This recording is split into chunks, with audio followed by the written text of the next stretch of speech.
The right to strip search all inmates heading into New Jersey County jails is now up for debate. Jail officials want the ability to search everyone. They claim it's the only way to find gang members, weapons, and protect other inmates. But critics say it's violating the rights of nonviolent offenders. So, should all inmates be treated differently based on their offenses? Chana Lask is a class action attorney. It's good to see you, Susan.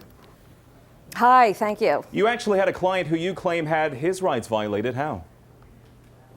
Albert Florence was stopped in Burlington County on a routine traffic stop, and they said that there was a warrant out for him failing to pay a fine. Failing to pay a fine is not a crime.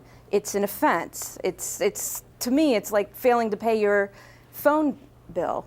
They brought him into Burlington County, strip searched him there, and waited 7 days, brought him to Essex County and strip searched him there in a group of 5 men and had him squat and cough at the same time. In the end, the warrant was a big mistake. Even if it wasn't a mistake, you don't strip search people for things like traffic offenses, things that are not crimes. But it's certainly different than not paying your phone bill. That's not going to land you in jail. Officials do say they need to search everyone to make sure they protect the inmates themselves and that everyone is treated the same. So why isn't that fair? First of all, you don't need to strip search people to protect them.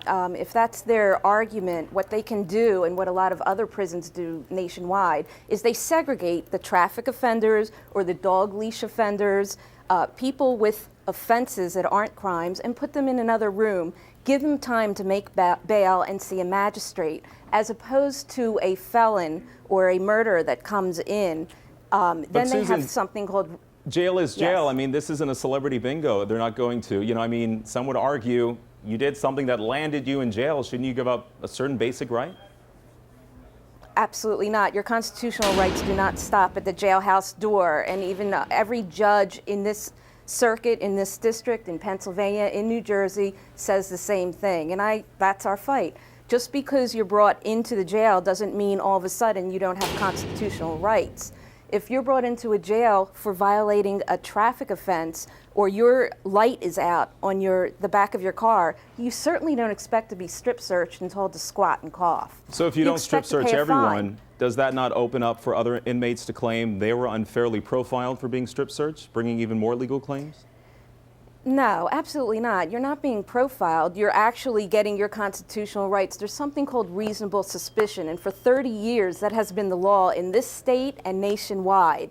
And reasonable suspicion allows the guards to look at a traffic violator if they bring them in. If they see a bulge in their pocket, then they have a series of things they could go through, like pat and search, pat them down, pull the ball, see what it is.